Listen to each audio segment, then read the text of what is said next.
Hello, history enthusiasts, and welcome back to the Human History Project. In this video, we're going to look at 5 popular myths, or straight-up historical lies, that so many of us fell for. Let's get right to it. Number 5. The Great Wall is visible from space with the naked eye. There have been so many quizzes and trivia nights claiming that astronauts can spot China's Great Wall from space without aid. The truth? To the unaided human eye, in low Earth orbit, the wall blends into the landscape like hair on a carpet. Evidence? NASA astronaut Chris Hadfield and China's own Yang Liwei reported they couldn't see it. High-contrast photos show the wall only in ideal lighting and with telephoto lenses. In reality, the wall is 70 times thinner than the minimum detail the eye can see from space. Number 4. Marie Antoinette said, "Let them eat cake." As Paris starved, the Austrian queen allegedly mocked them with pastry privilege. Truth? No credible source attributes the line to her. It actually appears in Confessions by Rousseau, which was written when she was only 9 years old. The earliest print was in 1767. Marie Antoinette didn't arrive in France until 1770. Revolutionary propaganda pamphlets loved scandalizing the unpopular queen, but palace diaries and correspondence actually show her organizing bread charity, not cake insults. Number 3. Napoleon was tiny.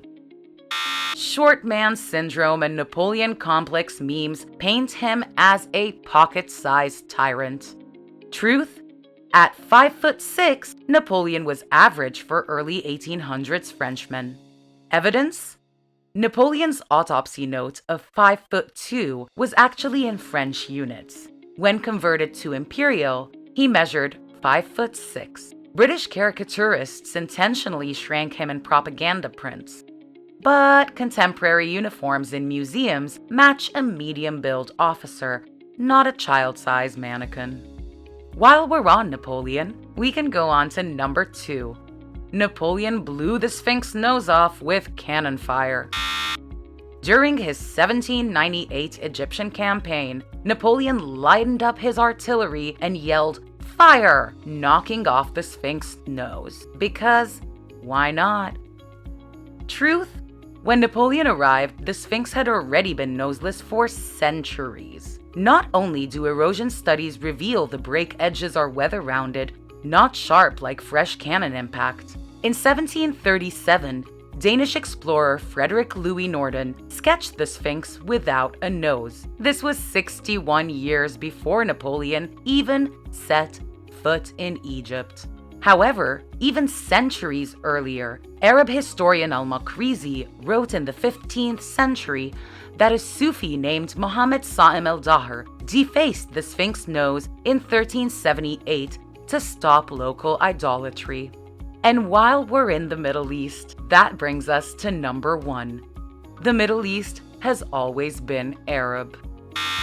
Modern maps tint a vast region as the Arab world, implying it's been that way since the pyramids. Truth? From Sumerians and Hittites to Persians, Aramaeans, Jews, and Greeks, the Middle East was a linguistic and ethnic mosaic for millennia. Widespread Arab identity didn't emerge until after the 7th century Islamic expansions. Tablets from ancient cities like Ur and Uruk, dating back to around 3000 BC, are in Sumerian and Akkadian. Arabic script does not appear until around 500 AD. By digging into pre-Islamic history of the region, we will find that each of these areas had its own native language. Sadly, many of these languages died out, and some are spoken in tribal settings, with Coptic, the native language of Egypt, still being practiced in the Coptic Christian Church. So, which one of these did you think was true? Let us know in the comments below. And remember to question everything and always look for truth when there's more than one version of the story. George Orwell once said, "Who controls the past, controls the future. Who controls the present, controls the past." Take control of your past to find the keys to your future. If you enjoyed this video, don't forget to like, subscribe, and ring the bell for notifications. See you in the next one.